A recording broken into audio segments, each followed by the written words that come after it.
दिन एक बेलपत्र शिव को अपनी मनोकामना कर कर रोग धोग बीमारी तकलीफ कष्ट दूर करने के लिए शंकर के शिवलिंग पर अगर बन सके तो मंदिर में, आप लोग तो यहाँ हैं तो देवाधिदेव महादेव कंकर शंकर को चढ़ाओ, और अगर बेलपत्र नहीं हो तो बेलपत्र जो चढ़ी हुई हो उसी को धोकर वापिस चढ़ाओ।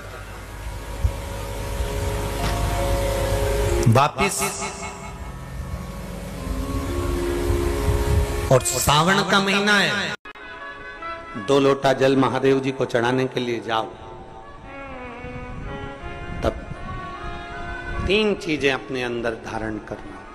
पहले नंबर का तो 2 लोटा जल जब घर से लेकर जाओ तो जरूरी नहीं कि दोनों हाथों में लेकर जाओ, एक लोटे के ऊपर दूसरा लोटा रखकर दूसरा हाथ से अगर कोई काम हो, पल्लू लेना हो या कोई कार्य हो तो कर सकते हो, नहीं तो तुम 2 लोटा हाथ में रख लो और पल्लू डाल देना सिर पे, जरा सिर पे पल्लू। अब वो तुम्हारा लोटा हाथ में, वो बेचारा वो भेरू पल्लू रख, ठीक है, थोड़ा और खींचो ये बाजू का, तो पल्लू वो भेरू ने और खींचा है, ठीक है, ये पल्लू मारा मुंडा में दे दो, अब ठीक है।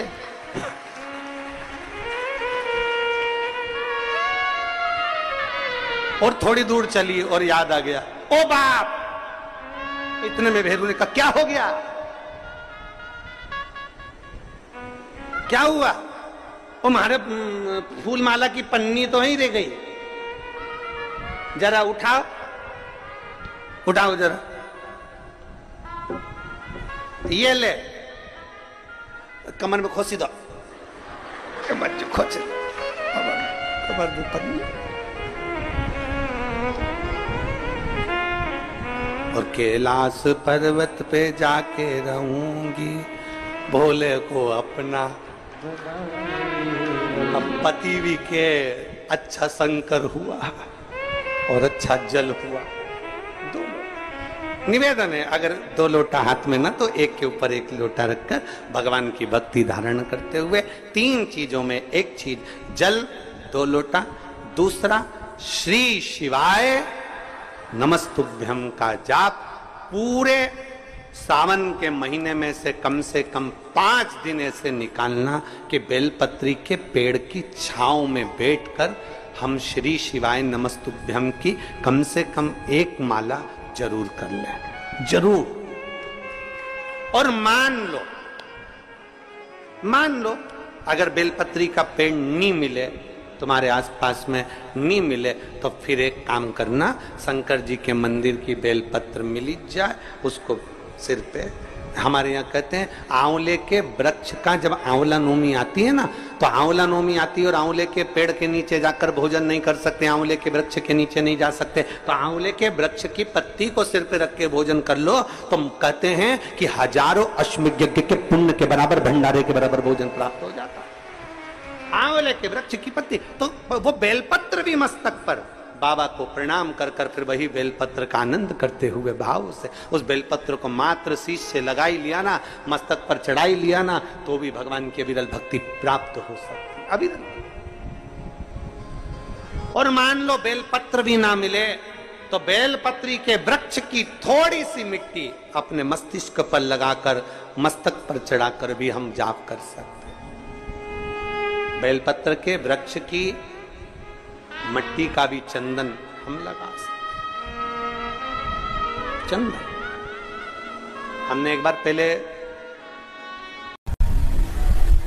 आपको कथा में कहा था कि श्रावण के महीने में मेरे देव आदिदेव महादेव की दुगनी भक्ति, मतलब 1 लोटा जल नहीं, कितना 2 लोटा जल शिव को समर्पित करते।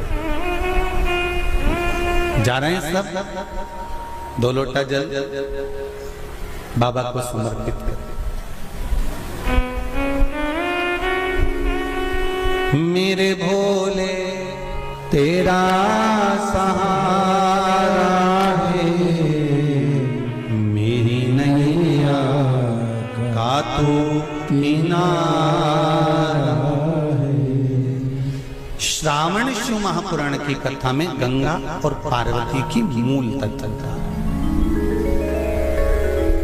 जैसे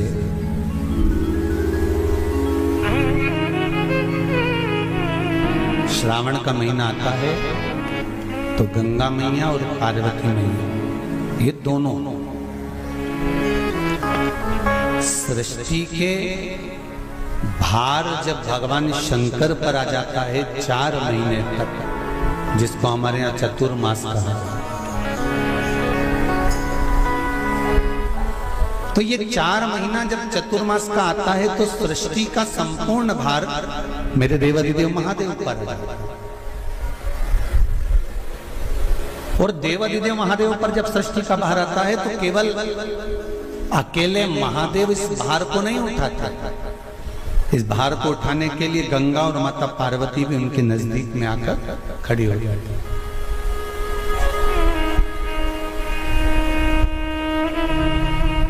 देखिए बड़ा सुंदर संवाद, ध्यान रखिएगा जरा श्रावण शिव महापुराण की कथा का।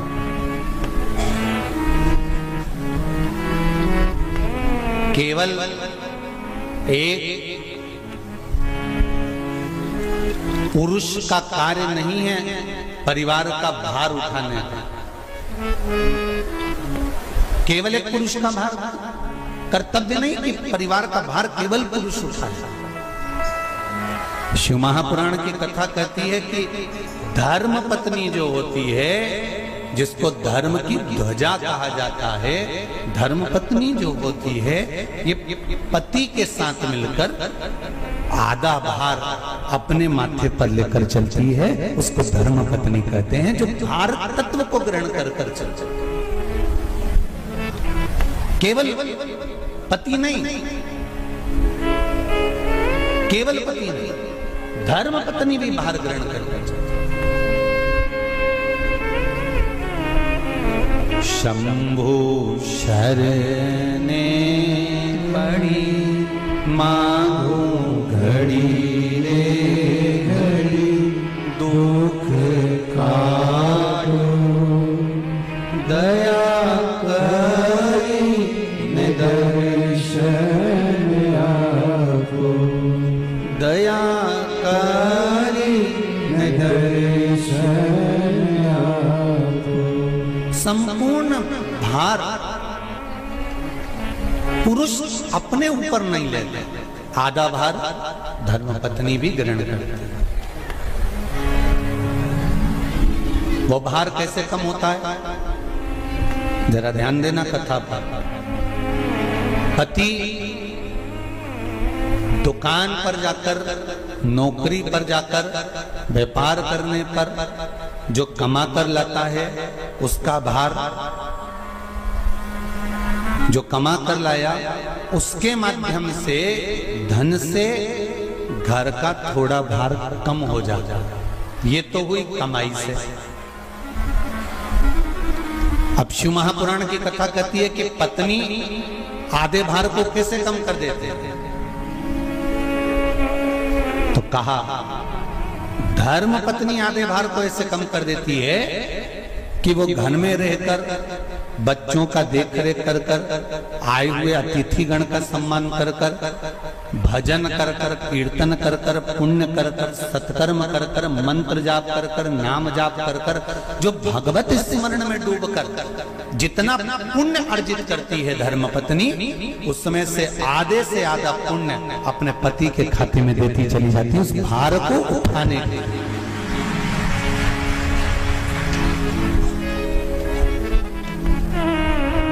उस भार को उठाने में आधे से आधा भार धर्मपत्नी। My boyfriend broke up with me because of my tan. Now it's time for me to glow up. After my breakup, my skin started to look dark. धर्मपत्नी अपने व्रत, अनुष्ठान, मंत्र, साधना, तप, उपवास आदि के माध्यम से काटता। एक बात और याद रखिएगा, श्रावण के महीने में सारे व्रत आते हैं, बहुत सुंदर सुंदर। छोटी तीज का व्रत भी अभी आ जाता है, बड़ी तीज का व्रत भी आ जाता है। दुबे जी, छोटी तीज भी आएगी, बड़ी तीज भी आएगी, और अच्छे से अच्छे व्रतों का क्रम रामकिशोर जी बीच बीच में श्रावण भादो कुंवर कार्तिक में आते रहे। ये 4 महीना जो व्रत आते हैं, इन व्रतों की मूलता क्यों कही गई है? ये सारे व्रत चतुर्मास के अंतर्गत ही आते हैं, इन व्रत को बाद में भी आ जाना चाहिए, पर नहीं, मूल जो व्रत हैं, पूजन है, अनुष्ठान है, देवी देवताओं के जो पूजन के भाव बताए, वही चतुर्मास में बताए। इसका कारण क्या है? क्यों चतुर्मास के व्रत की महत्वता होती है? तो कहा इस चातुर्मास के अंतर्गत स्त्री नारी जो व्रत धारण करती है, हाथों में चूड़ा पहनना, पाँव में पायल पहनना, महावुर लगाना, मेहंदी लगाना, ये जितने छोटी तीज, बड़ी तीज और अन्य तीजों आएंगी, त्योहार आएंगे चतुर्मास में, माताएं हरतालिका तीज हुई, छोटी तीज, बड़ी तीज हुई, भादों के कोई व्रत हुए, अनुष्ठान हुए, छठ हुई, पूजन, जो भी माताएं पूजन करेंगी उसके अनुसार वो हाथों में, शरीर पर 16 श्रृंगार धारण करती हैं, बहुत सारे श्रृंगार धारण करती हैं, और श्रृंगार धारण करने के साथ साथ माताएं अखंड सौभाग्य की वस्तुएं भी इन 30 त्योहार पर दान करती हैं।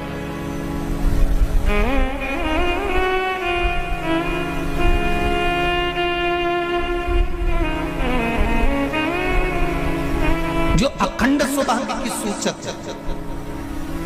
जो अखंड सौभाग्य की वस्तुएं वो देने का प्रयास करते हैं, दान।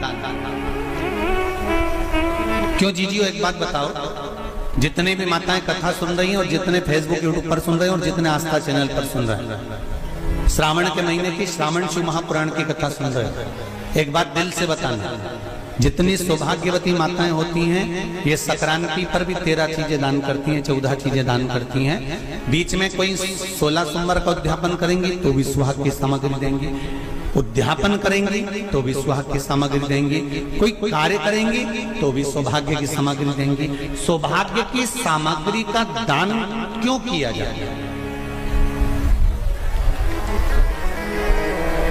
सौभाग्य सूचक वस्तुओं का दान क्यों किया जाए? सौभाग्य की वस्तुएं क्यों प्रदान करी जाती है, क्यों दी जाती है? उसका कारण क्या है?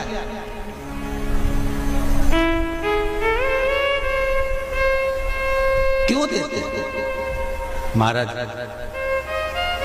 भारत की भूमि की सौभाग्यवती माताओं का एक मन की अभिलाषा रहती है, भारत की भूमि की माताओं की एक अभिलाषा रहती है कि जब उसके प्राण छूटे तो अखंड सौभाग्य धारण करके पति के कंधे पर और पुत्र के कंधे पर शमशान पर।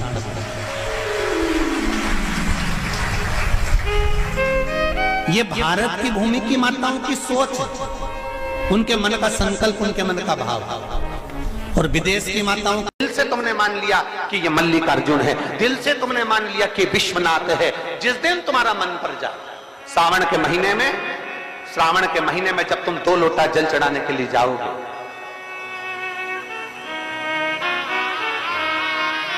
श्रावण के महीने में जब तुम 2 लोटा जल चढ़ाने के लिए जाओगे और 2 लोटा जल तक तुम अपने हाथ में लेकर चढ़ाओगे, जिस दिन तुम्हारा चित्त में मन में आ जाए कि आज मैं विश्वनाथ नहीं गई हूं, मैं सावन के महीने में मैंने विश्वनाथ का दर्शन नहीं करा है, सावन के महीने में मैं काशी नहीं गई, सावन के महीने में मैं गंगा के घाट पर नहीं गई, जिस दिन सावन के महीने में तुम्हारे मन में आ जाए, 2 लोटा जल लिया, शंकर जी को चढ़ाते हुए अपने मन में विचार कर लिया कि मेरे विश्वनाथ, मैं तुम्हारे दरवाजे तो नहीं आ सकी, पर मेरे जल में अगर बल होगा तो इस जल को आप वहां से यहां आकर स्वीकार कर लोगे। वो विश्वनाथ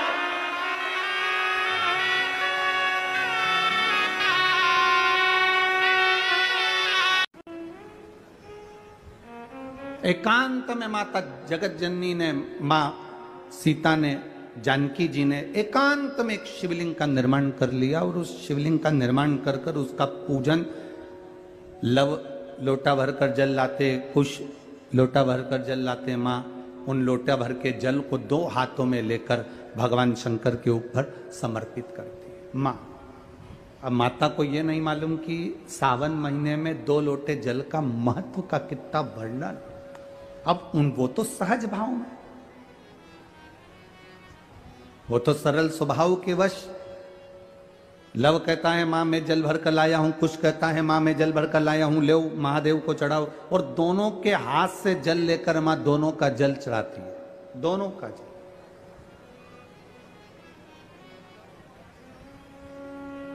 अब उस जल का प्रमाण क्या हुआ? स्कंद पुराण में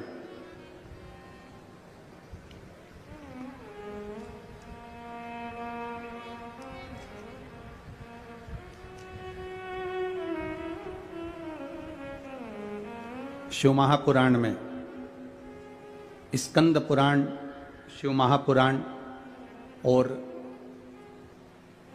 महाभारत के अंदर इस शिवलिंग के वर्णन किया गया है सीतेश्वर महादेव का।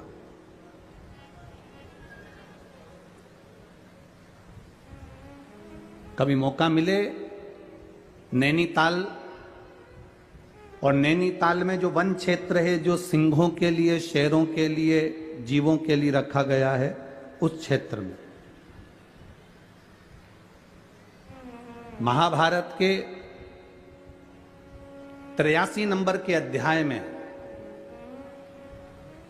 और 48 नंबर श्लोक से लेकर 60 नंबर श्लोक में सीतेश्वर महादेव का वर्णन है। कभी कोई आपसे पूछे कि गुरुजी आपने सीतेश्वर महादेव का जो व्याख्यान वर्णन किया है माता सीता का, तो ये कौन सी जगह लिखा है, तो आप बता सकते हैं महाभारत के 83 नंबर अध्याय में 48 नंबर श्लोक से लेकर 60 नंबर श्लोक के बीच में सीतेश्वर महादेव का वर्णन, और स्कंद पुराण के अंदर सुंदर सीतेश्वर महादेव का वर्णन किया गया। उफ, कैसे बैंक हो? फिर बैंक से झगड़ा। कहा था चूज कोटक 811, अकाउंट खोलना 3 मिनट। मक्खन। अरे पर यू किया गया। अब मां